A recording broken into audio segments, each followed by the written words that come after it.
Well, hello, once again.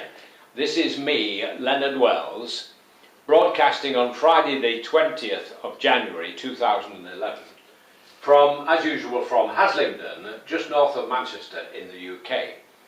This is episode 4 of my talk about my Christmas trip to Romania. In Romania, religion and the church are very much to the fore. Everywhere you see priests and nuns walking about purposefully on some religious business or other. There are cathedrals, new ones being built, monasteries everywhere, monks to be seen here, there and everywhere. I have seen nuns with a very nice headdress, not the wing type that we have on nuns in the UK or the West, but a nice flat headpiece like a little crown. They carry their mobile phone in the headdress, so they can walk along and they can be talking to whoever while they're busy, which I thought was a mixture of the old and the new. Anyway, while I was in Bucharest, my girlfriend and I, my darling, my princess, Loredana, and I, decided we would go to the Anglican church in Bucharest for midnight mass on Christmas Eve.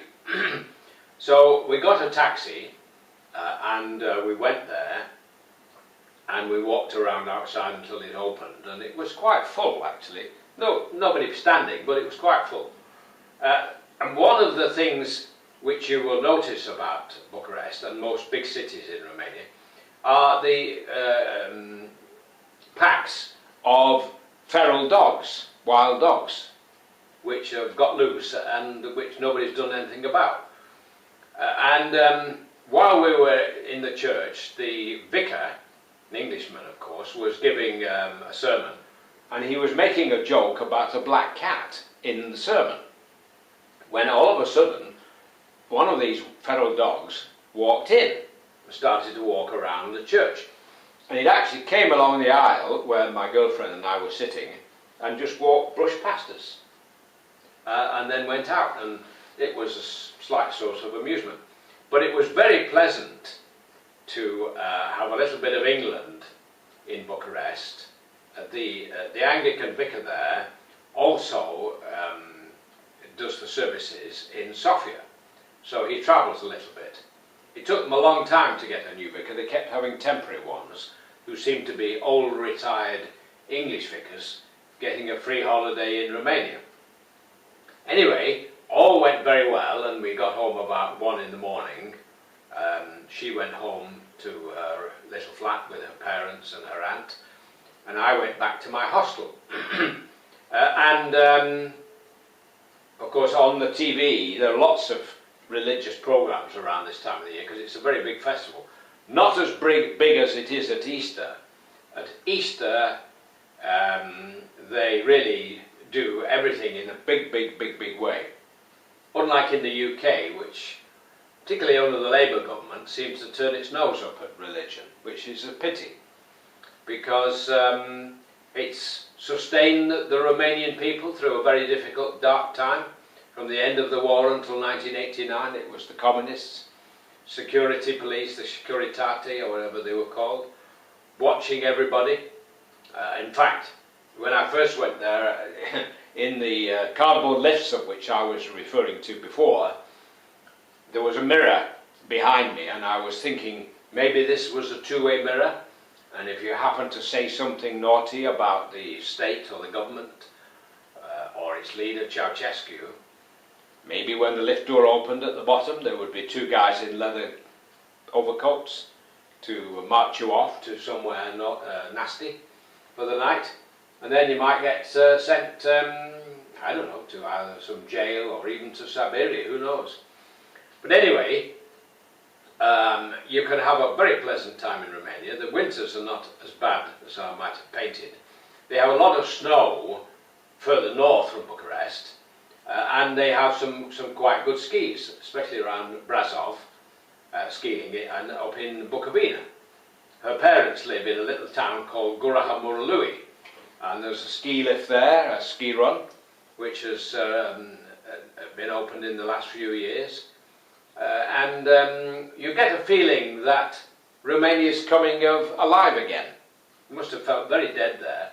I mean, right in the centre of the city of Bucharest, Ceausescu knocked a huge area flat, and he built this big long boulevard which led to a big huge parliament building, which is the second largest public building on the planet outside of the Pentagon in America.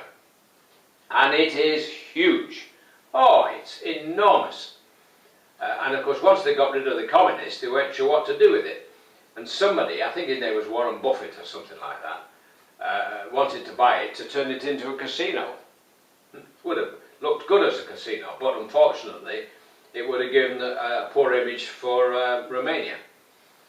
Anyway, they take politics very seriously in Romania, and you see it on the television all the time. Endless conversations between the men with very long, serious faces.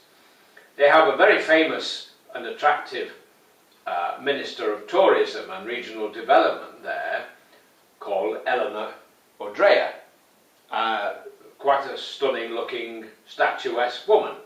So, and she's very famous in Romania, not so much abroad, but particularly in Romania. And she gets a lot of attention on the television and the news. So they're trying very hard to improve their image. I mean, the post offices are very, very slow. If you ever go in to buy a stamp, it's like watching paint dry. I mean, they move very slowly, you know. This used to be the case in England. I mean, they were very bolshy in UK post offices at one time. And I noticed particularly that they always seemed to dress scruffily, considering that they were public servants. Anyway, the postal service works very well in Romania. I posted a dozen cards and they've all arrived safely despite the weather back in the UK. So that's it for now. As I say, I'm going back at Easter, God willing.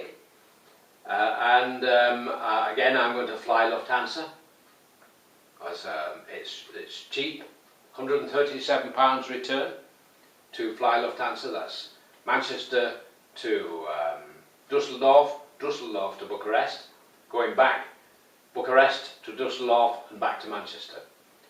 And so I'm getting used to it. It's quite pleasant. And that's about it. I really, really enjoyed it. It's refreshing. It's a complete change from the UK. The food is good, plentiful. Might not quite have the same range as in the UK, particularly in the sort of health food line. And you don't get quite the same quality butchers that you can find here. But apart from that, you will enjoy it. I'm going to close now because you only get 10 minutes on YouTube, and this is my 4th episode. So I would say cheerio for now, God bless, while it's still legal in the UK to say God bless. Take care, and bye for now. That's all, folks.